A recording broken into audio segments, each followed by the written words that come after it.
Hello, जय हिंद, नमस्कार दोस्तों। आप सभी का स्वागत है आपके अपने YouTube channel mission target classes में। आज के इस क्लास में हम एसएससी एमटीएस एग्जाम 2025 के लिए प्रैक्टिस सेट नंबर 10 लेकर आए हैं। और मेरे भाई इस 10वें प्रैक्टिस सेट के अंदर हमने बहुत ही इंपॉर्टेंट क्वेश्चनों को कवर किया है और यह सभी क्वेश्चन आपके एसएससी एमटीएस एग्जाम 2025 के लिए इंपॉर्टेंट रहेंगे। इसलिए इस 10वें प्रैक्टिस सेट को आपको कंप्लीट देखना है और इस प्रैक्टिस सेट के एंड में आपको बताना है कि आपके टोटल कितने क्वेश्चन है सही होते हैं। और यदि आप हमारे इस यूट्यूब चैनल से पहली बार जुड़े हैं तो इस यूट्यूब चैनल को कर लीजिए सब्सक्राइब और बेल आइकन को प्रेस करना ताकि ऐसी शानदार क्लास का नोटिफिकेशन आपको सबसे पहले देखने को मिले। तो चलिए शुरू करते हैं आज के इस 10वें प्रैक्टिस सेट को बिना देरी के। पहला प्रश्न है आप सभी के सामने। नीचे दिए गए प्रश्न में प्रश्न चिन्ह के स्थान पर आने वाली संख्या को ज्ञात करें। यानी कि पहला प्रश्न आप सभी के सामने नंबर एनालॉजी से संबंधित प्रश्न दिया गया है और आपसे पूछा गया है कि इस प्रश्न चिन्ह के स्थान पर कौन सी संख्या आएगी। और मेरे भाई आपके एसएससी एमटीएस एग्जाम की हर शिफ्ट के अंदर इस टाइप के लगभग 2 से 3 प्रश्न पूछे जाते हैं। तो इस टाइप के प्रश्न को आप एग्जाम में देखते हैं फटाफट से कैसे सोल्व करेंगे तो वो देखिए जब भी इस टाइप का प्रश्न आपको एग्जाम में दिया जाए तो आपको क्या करना है। सबसे पहले आपको यहाँ पर पता करना है कि 7 से यहाँ पर 45 से कैसे बना है।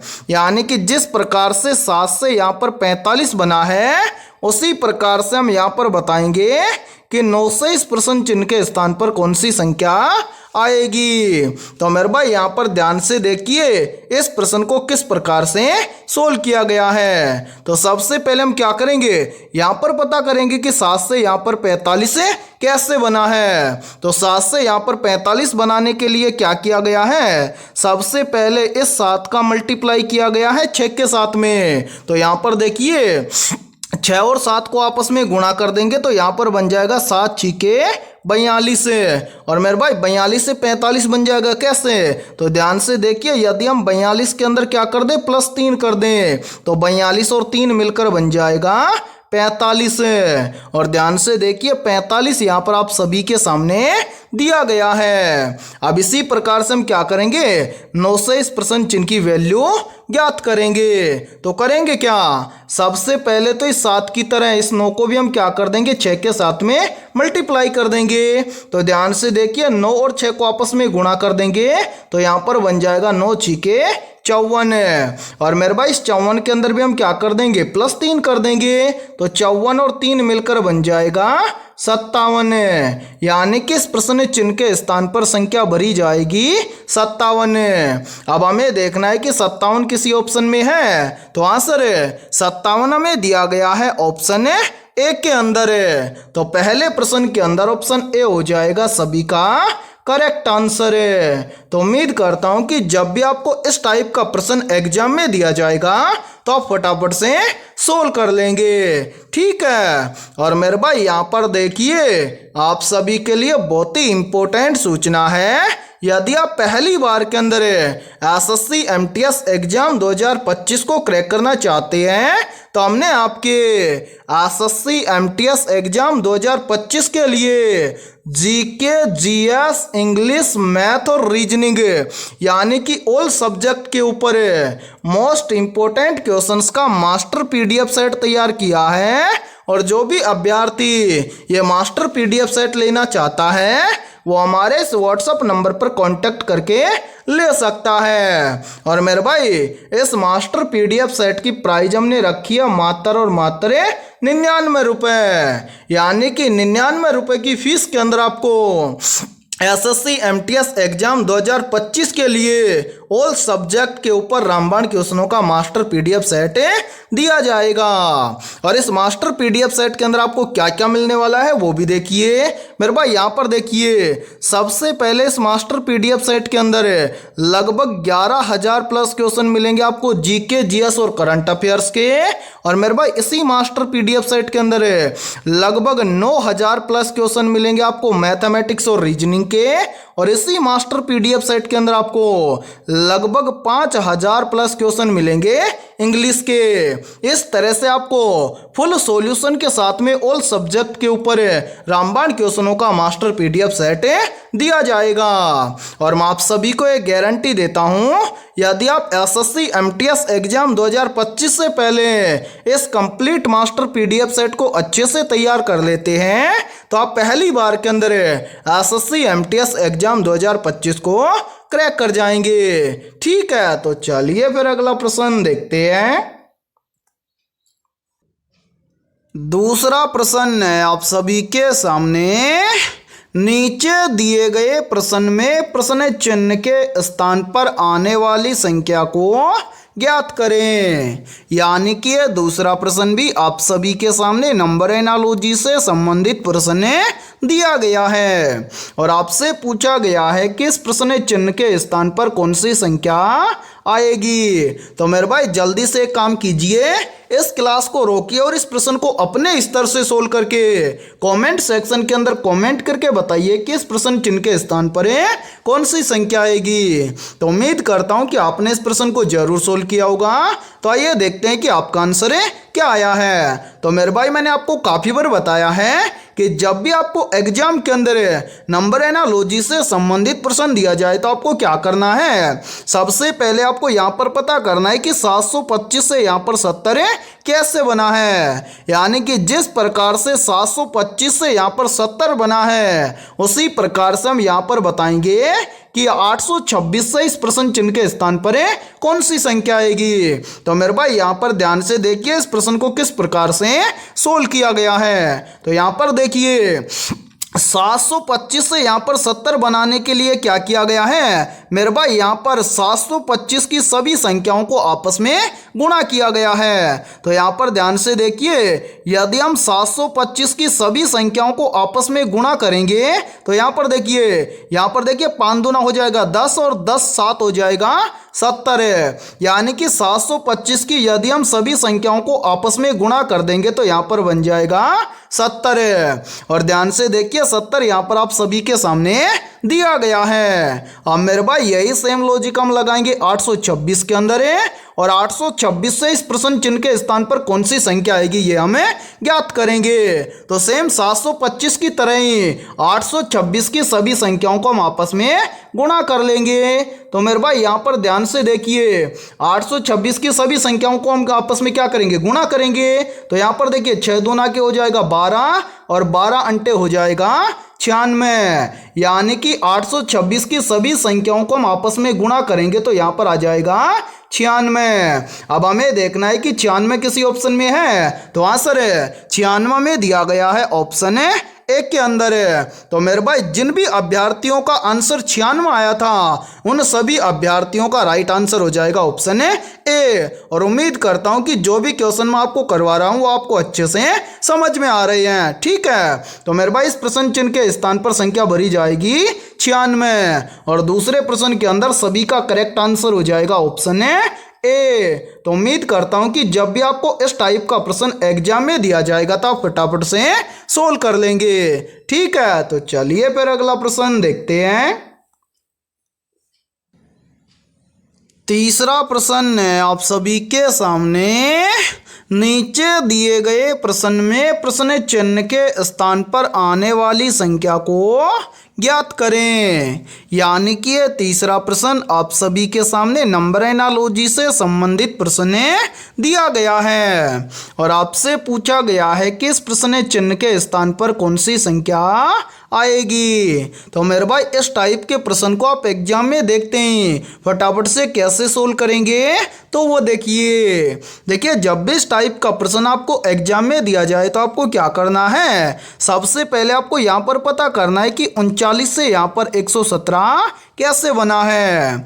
यानी कि जिस प्रकार से 39 से यहाँ पर 117 बना है उसी प्रकार से हम यहाँ पर बताएंगे कि 45 से इस प्रश्न चिन्ह के स्थान पर है कौन सी संख्या आएगी।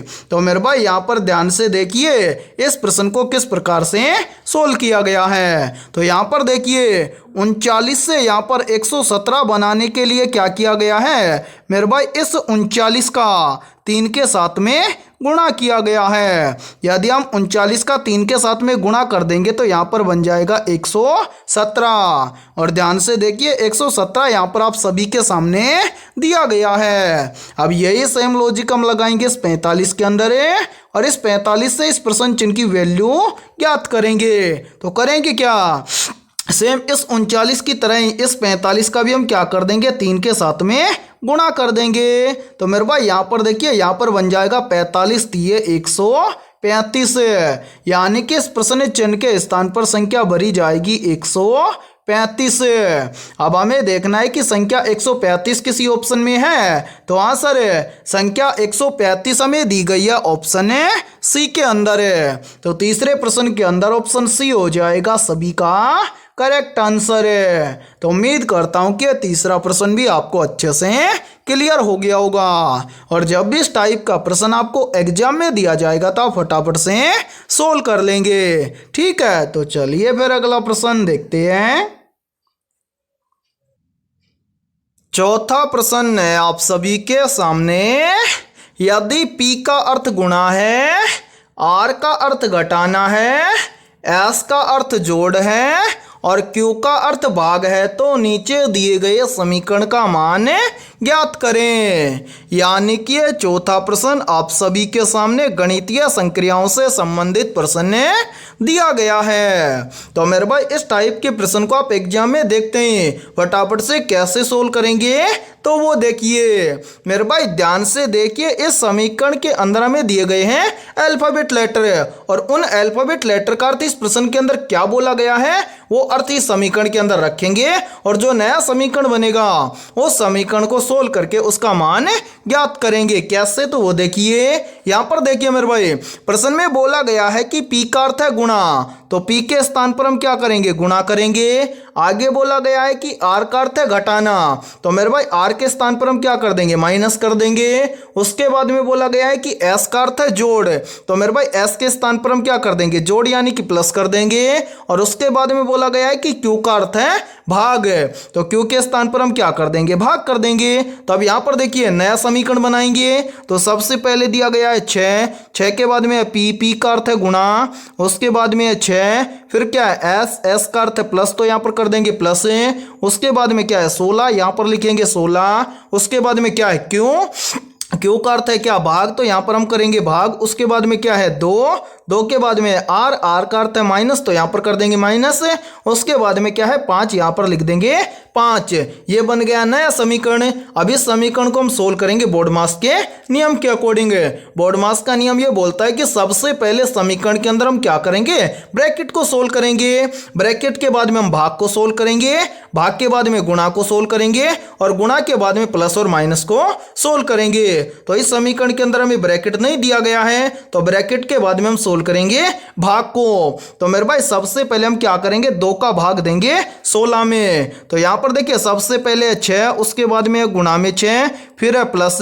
अब देखिए 2 का भाग 16 में देंगे तो यहाँ पर चला जाएगा 8 दूना के 16। अब लास्ट में क्या बच रहा है माइनस का 5। अब भाग करने के बाद में क्या करेंगे गुणा करेंगे। तो यहाँ पर देखिए 6 और 6 का आपस में गुणा कर देंगे तो यहाँ पर बन जाएगा 6 छंगा के 36। उसके बाद में क्या बच रहा है प्लस का 8 और उसके बाद में क्या है माइनस का 5। अब मेरे भाई प्लस प्लस को ऐड कर लेंगे और जो माइनस का उसको घटा देंगे। तो यहाँ पर देखिए प्लस का है 36 और प्लस का है 8, तो 36 और 8 मिलकर बन जाएगा 44। और यहाँ पर क्या बच रहा है माइनस का 5, तो 44 में से हम क्या कर देंगे -5 कर देंगे। तो 44 में से -5 करेंगे तो यहाँ पर बचेगा 39। यानी कि इस प्रश्न के अकॉर्डिंग इस समीकरण को यदि हम सोल्व करेंगे तो इस समीकरण का मान आएगा 39। अब हमें देखना है कि 39 किसी ऑप्शन में है। तो आंसर है 39 हमें दिया गया है ऑप्शन सी के अंदर है। तो चौथे प्रश्न के अंदर ऑप्शन सी हो जाएगा सभी का करेक्ट आंसर है। तो उम्मीद करता हूं कि जब भी आपको इस टाइप का प्रश्न एग्जाम में दिया जाएगा तो आप फटाफट से सोल्व कर लेंगे। ठीक है, तो चलिए फिर अगला प्रश्न देखते हैं। पांचवा प्रश्न है आप सभी के सामने। उस विकल्प का चयन कीजिए जो प्रश्न चिन्ह के स्थान पर आ सकता है। यानी कि पांचवा प्रश्न भी आप सभी के सामने नंबर एनालॉजी से संबंधित प्रश्न दिया गया है और आपसे पूछा गया है कि इस प्रश्न चिन्ह के स्थान पर कौन सी संख्या आएगी। तो मेरे भाई जल्दी से काम कीजिए, इस क्लास को रोकिए और इस प्रश्न को अपने स्तर से सोल्व करके कमेंट सेक्शन के अंदर कमेंट करके बताइए कि इस प्रश्न चिन्ह के स्थान पर कौन सी संख्या आएगी। तो उम्मीद करता हूं कि आपने इस प्रश्न को जरूर सोल्व किया होगा। तो आइए देखते हैं कि आपका आंसर क्या आया है। तो मेरे भाई जब भी आपको एग्जाम के अंदर इस टाइप का प्रश्न दिया जाए तो आप कैसे सोल्व करेंगे वो देखिए।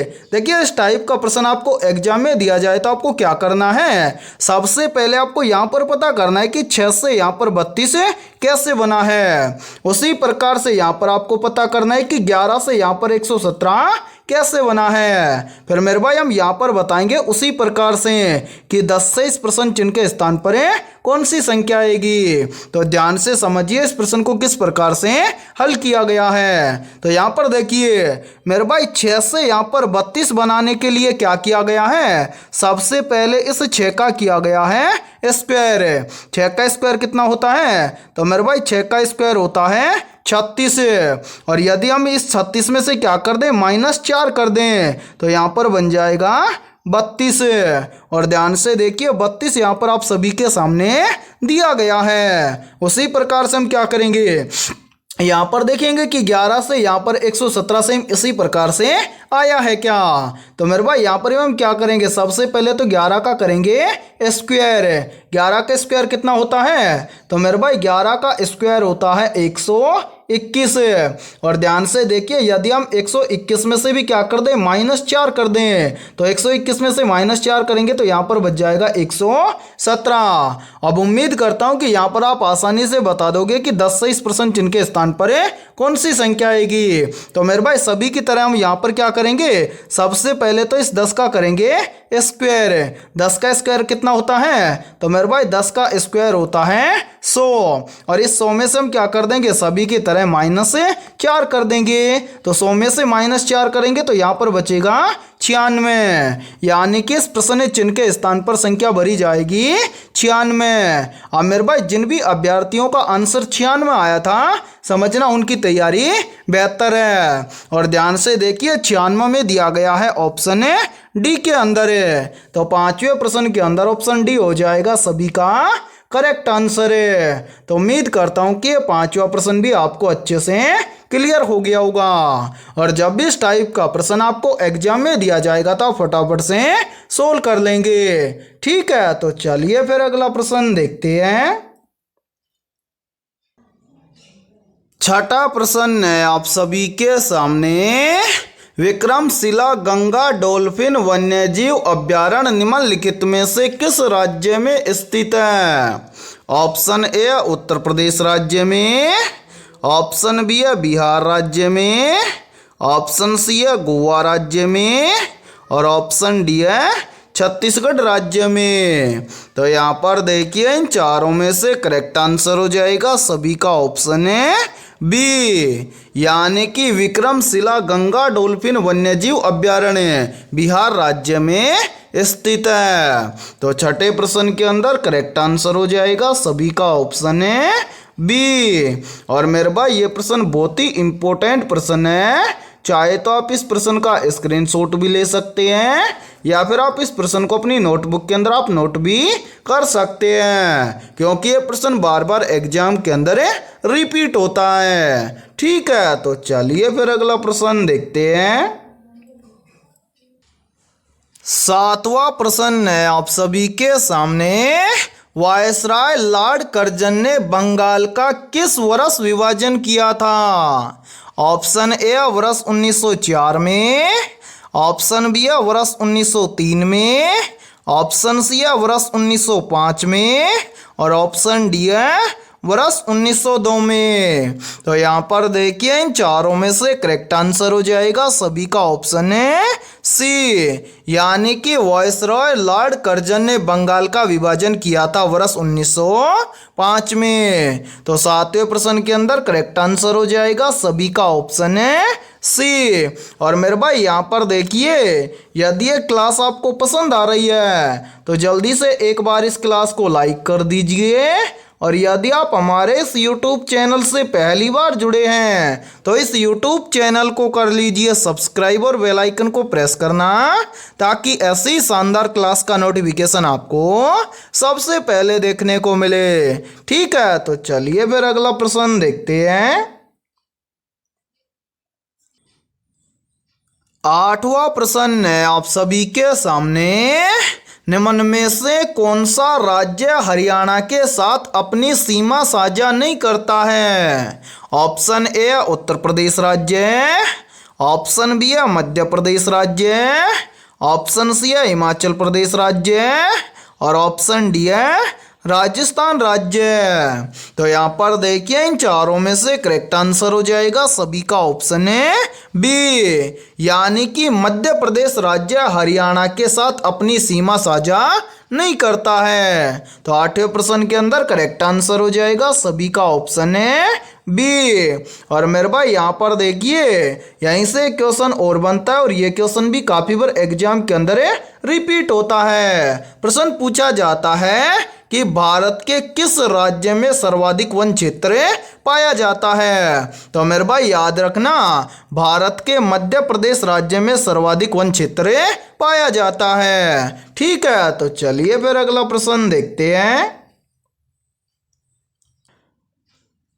नौवां प्रश्न है आप सभी के सामने, पूना समझौता निम्नलिखित में से किसके मध्य हुआ था? मेरे भाई वेरी वेरी इंपॉर्टेंट प्रश्न है ये, और इस प्रश्न पर आप स्टार जरूर लगा लेना, क्योंकि इस बार ये प्रश्न एग्जाम में पूछा जा सकता है। प्रश्न पूछा जा सकता है कि पूना समझौता निम्नलिखित में से किसके मध्य हुआ था? तो यहाँ पर देखिए इन चारों में से करेक्ट आंसर हो जाएगा सभी का ऑप्शन है ए, यानी कि पूना समझौता हुआ था भीमराव अंबेडकर और महात्मा गांधी जी के मध्य में। ठीक है, और यहाँ पर देखिए यहीं से क्वेश्चन और बनता है, और ये क्वेश्चन भी काफी बार एग्जाम के अंदर पूछ लिया जाता है। प्रश्न पूछा जाता है कि पूना समझौता कब हुआ था? तो मेरे भाई याद रखना, पूना समझौता हुआ था 1932 ईस्वी में। ठीक है, किन किन के मध्य हुआ था? तो ये हुआ था डॉक्टर भीमराव अंबेडकर और महात्मा गांधी जी के मध्य में। तो 9वें प्रश्न के अंदर करेक्ट आंसर हो जाएगा सभी का ऑप्शन है ए। तो चलिए फिर अगला प्रश्न देखते हैं। 10वां प्रश्न है आप सभी के सामने, विजयनगर साम्राज्य की स्थापना किस वर्ष हुई थी? तो यहाँ पर देखिए इन चारों में से करेक्ट आंसर हो जाएगा सभी का ऑप्शन है सी, यानी कि विजयनगर साम्राज्य की स्थापना हुई थी 1336 ईस्वी में। तो 10वें प्रश्न के अंदर करेक्ट आंसर हो जाएगा सभी का ऑप्शन है सी। तो चलिए फिर अगला प्रश्न देखते हैं।